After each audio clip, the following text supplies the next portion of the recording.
Hello guys and welcome back to my channel. पहले के part में हम लोगों ने देखा था कि वेओशान अब चाइना लौट चुका था और विंग की इस समय की खामोशी देख मैडम को यही लगता है कि वो थका हुआ है। उसे आराम करने के लिए उसके रूम में भेज देती हैं और शाम को अब विंग को बुलाती हैं कि वो थोड़ा सा यहाँ पे डिनर कर ले, क्योंकि वो जब से आया है उसने कुछ नहीं खाया। विंग आता है डिनर टेबल के पास, यहाँ पे चुपचाप सीट लेके बैठ जाता है। उनके सामने फूड लाया जाता है और वो एक बिना किसी से कुछ कहे प्लेट में खुद ही फूड सर्व करता है। वो एक थोड़ा सा उसे खाने के बाद अब वो यहाँ उन प्लेट्स को लाके खुद ही यहाँ पे किचन में ले जाता है और वॉश करके रख देता है। ये सब के लिए नया था, क्योंकि वो लोग तो हमेशा डाइनिंग टेबल से डिनर करने के बाद उठ जाते थे।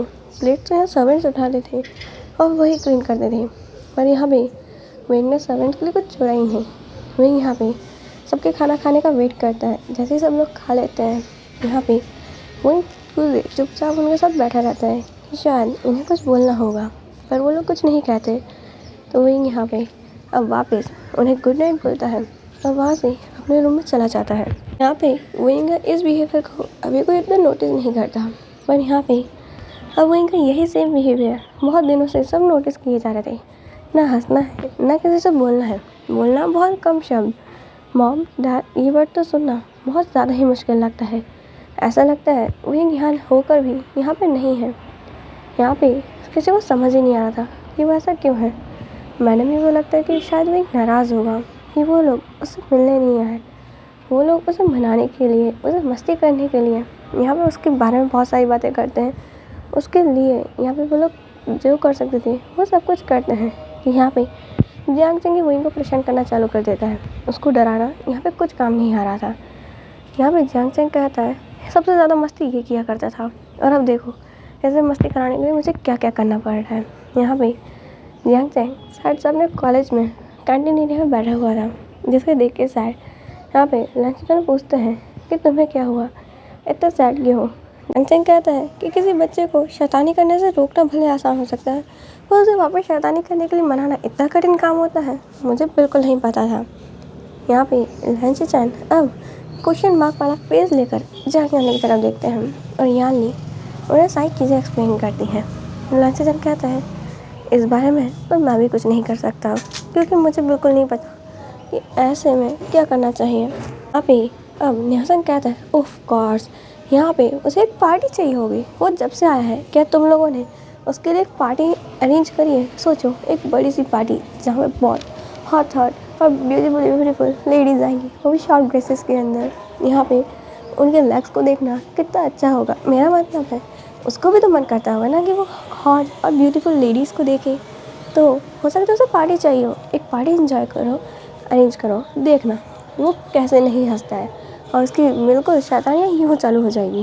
यहाँ पे न्यासन भले ही कितना भी बड़ा डर्टी माइंडेड इंसान हो या फिर कितना भी बड़ा नॉटी हो, और उसका ये आइडिया सबको ठीक लगता है। यहाँ पर जियांग चंग ये आइडिया जाकर अपने फैमिली में सबको बताता है। मैडम को भी आइडिया सही लगता है और वो लोग विंग के लिए यहाँ पार्टी अरेंज करते हैं, जिसमें वो विंग का इंट्रोडक्शन देंगे। विंग को जब ये पता चलता है वो खुश नहीं था और वो उन्हें कुछ कह भी नहीं पाया। यहाँ पे जिस दिन पार्टी थी उस दिन विंग पूरे टाइम घर पे था ही नहीं। पार्टी में यहाँ पे बात चल रही थी कि जिसके लिए पार्टी अरेंज की गई है वो पर्सन है ही नहीं। यहाँ पे पार्टी में इन बातों को कैसे शांत करें किसी को कुछ समझ नहीं आ रहा था और विंग को कोई ढूंढ ही नहीं पा रहा था। मैडम को बहुत एम्बैरसिंग लग रहा था कि उन्होंने पार्टी यहाँ पे विंग के लिए रखी है, उसको इंट्रोड्यूस कराने के लिए रखी है, पर वही नहीं है यहाँ पर। अब वो क्या करें, पर वो कुछ नहीं कर सकते थे। पार्टी जैसे ख़त्म होती है मैडम बहुत गुस्से में थी कि मैं तब से इसे देख रही हूँ, इसे हमसे नहीं बोलना है तो ना बोले। आखिर किस बात का है इसको ऐसा गुस्सा, क्या इस बात का कि हमसे दूर चला गया, हमने इसे दूर भेजा था एक अच्छा पर्सन बनने के लिए, यहाँ पे अपने लाइफ में कोई गोल सेट करने के लिए और कुछ अचीव करने के लिए, ना ही इसके लिए कि यहाँ आए और हमारी बेइज्जती कराए। मिस्टर जियांग का मैं उसे शांत करने की कोशिश करते हैं कि यू तुम शांत हो जाओ, वो बच्चा है। मैडम यूँ कहती ऐसा कैसा बच्चा है, हमसे नहीं बोलना है तो ना बोले। यहाँ पे कब से हम सब उसके लिए मेहनत कर रहे हैं। जियांग चंग उसे पता भी है यहाँ पे हम लोगों को कितना ज़्यादा सफ़र करना पड़ रहा है। हाँ जब लौटता है तो यहाँ पे मैडम उस पर बहुत डांट रही थी कि पहले तो तुम्हें यहाँ पे कुछ बोलना नहीं है। आखिर ये तुम्हारा एटीट्यूड ऐसा कब से हो गया? तुम्हें बाहर भेजा था ताकि तुम यहाँ पे कुछ कर सको, नहीं ऐसे पर्सन बन सको। पहले तुम्हें यहाँ पे हम सब लोगों की मेहनत नहीं दिख रही है। तुम्हें स्माइल कराने की हम कितनी कोशिश कर रहे हैं, यहाँ पे तुमसे बात करने की हम कितनी कोशिश कर रहे हैं, और एक तुम्हें देखो जो गुस्सा होकर बैठा हुआ है, ना हमसे बात करना है ना कुछ बोलना है, दिन भर अपने रूम में रहना है, डिनर करने के लिए यहाँ आना है और वापस वहीं चले जाना है। ऐसा लगता है तुम यहाँ होके भी नहीं हो। आखिर तुम्हें क्या चाहिए और तुम हमसे चाहते क्या हो? यहाँ पे मैडम यो वो इनको बहुत डांटती हैं, पर वो चुपचाप सर झुका के सब सुनता है, और जब वो शांत होती हैं विंग उन्हें सॉरी बोल गए वापस अपने रूम में चला जाता है। विंग ने आज पूरे दिन से कुछ नहीं कहा था, और ना ही मैडम यो कहती है उसे खाने में बुलाने की कोई ज़रूरत नहीं है, आना है आएगा, नहीं आएगा बाहर में जाएगा। यहाँ पर सर्वेंट्स को उसके लिए बहुत बुरा लग रहा था, क्योंकि वही सर्वेंट्स को यहाँ पे बहुत अच्छे से ट्रीट करते थे, जैसे और लोग सर्वेंट्स को इंसान मानते ही नहीं थे। वही यहाँ पे अगर कोई सर्वेंट को लग जाए या तबीयत ख़राब हो तो उनको मेडिसिन दे देगा। वो कुछ कहता नहीं है, मेडिसिन बॉक्स उनके पास रख देगा और अपना काम वो खुद ही कर लेगा। बाकी सर्वेंट्स उनसे काफ़ी खुश थे, क्योंकि वही उन्हें एक ह्यूमन की तरह ट्रीट करता है, वही उन्हें रिस्पेक्ट शो करता है।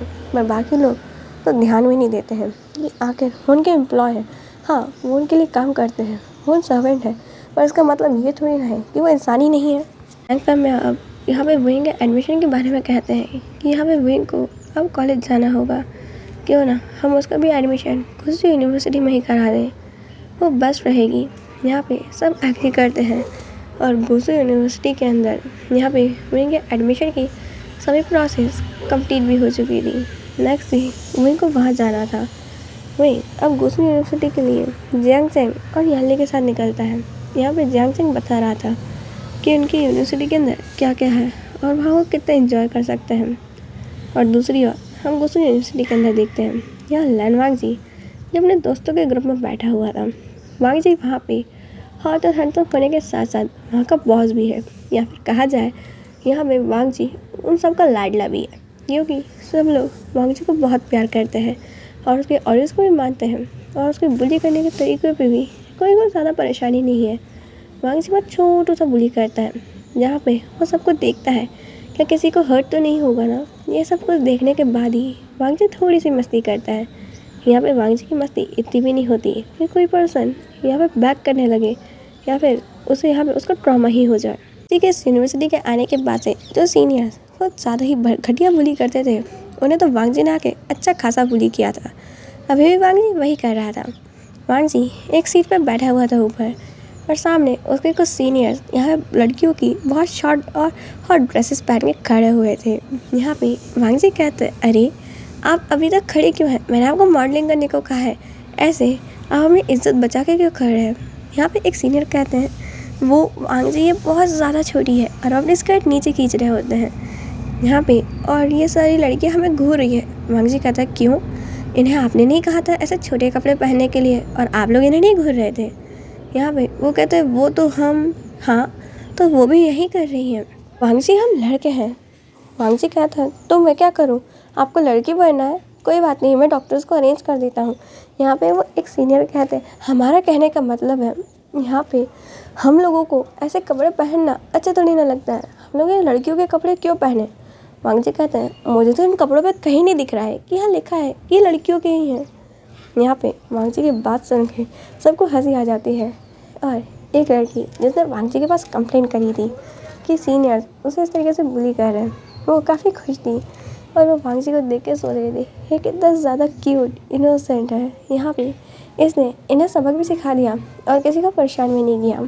यहाँ पे अब लंच सीजन आते हुए कहते हैं वांग जी ये क्या कर रहे हो। वांग जी कहते हैं ब्रदर कि आपको ये मॉडलिंग शो देखने का शौक़ है या यहाँ पे आपको ये शो में कुछ इंटरेस्ट करना है, या फिर क्या आपको यहाँ जज बनना है या आपको यहाँ पार्टिसिपेट करना है। लंच कहते बिल्कुल नहीं, मुझे इनमें से किसी के साथ पार्टिसिपेट नहीं करना है, ना मेरे को जज बनना है। मैं तुम्हें बोलने आया हूँ ये सब कुछ बंद करो, अंकल तुम्हें बुला रहे हैं। एंड कुरैन जो गोजो यूनिवर्सिटी के प्रिंसिपल है और उन्हें पता रहता है कि उनका नेफ्यू यहाँ पे पूरी जगह क्या कर रहा है, पर वो खुश है कि यहाँ पे जो कुछ बिगड़े हुए बच्चे हैं उन्हें वांग जी काफ़ी अच्छे से सुधार रहा है। पर वांग जी के कई मिस्टेक्स पे वो वांग जी को पनिशमेंट देते हैं। वहाँ से अब बाय करते हुए जाते हुए कहता है, अच्छा सीनियर, आपसे मैं बाद में मिलूँगा। और यहाँ पे वांग जी एक बहुत ब्यूटीफुल सी और वार्म स्माइल उन लड़कियों को देते हुए कहते हैं, अच्छा ब्यूटीफुल्स, मैं बाद में आता हूँ। यहाँ पे बस वांग जी का इतनी कहने की देर थी। वो सभी लड़कियाँ आसमान में परियों की तरह उड़ रही थी। उनके तो पर निकल आए थे और अपने सपनों की दुनिया में वो खो सी गई थी। यहाँ पे लैंड के ऑफिस के डोर को नॉक करता है। लैंड कहता है, कम इन वांग जी। वांग जी अंदर आता है तो देखता है यहाँ पे जियांग याली, उनके फादर और एक और पर्सन है। जिस पर्सन को वांग जी अभी बैक से ही देखते हैं, सामने जाके खड़ा होता है, अपने अंकल को ग्रीट करता है और जैंग फैमिया को भी हाय बोलता है। यहाँ पे जैंग फैमिया वांग जी को एक स्माइल शो करते हैं। यहाँ पे अब लैंड कहते हैं, वांग जी ये यहाँ पे जैंग फैमिया का सबसे छोटा बेटा है वे वुशियान, बिजनेस का। यहाँ पे तुम इसे वहाँ तक छोड़ाओगे और इसे अपना डोम भी दिखा देना। पूरा कैंपस इसे आज तुम घुमाने वाले हो, समझ गए? और सारे रूल्स भी बता देना। हमें सरिलाता है और अब विंग की तरफ देखता है। वो यहाँ पे विंग को देखते ही रह जाता है, ये कितना ज़्यादा ब्यूटीफुल है। यहाँ पे वांग जी की नज़रें अब विंग की नज़रों से मिलती हैं। विंग की नज़रों में कुछ नहीं था, इमोशनलेस आईज और फेस पे कोई स्माइल नहीं। यहाँ पे विंग उसे सर झुका के ग्रीट करता है पर कुछ कहता नहीं है। यहाँ पे अब वांग जी विंग को कहता है, चलो मेरे साथ। वांग जी अपना हाथ विंग के कंधे पे रखने जाता है पर विंग थोड़ा पीछे हो जाता है। विंग को किसी का भी टच पसंद नहीं है, वो ज़्यादातर सबका टच अवॉइड ही करता है, यहाँ तक अपनी फैमिली का भी। फिर तई हम मिलेंगे नेक्स्ट पार्ट में। बाय।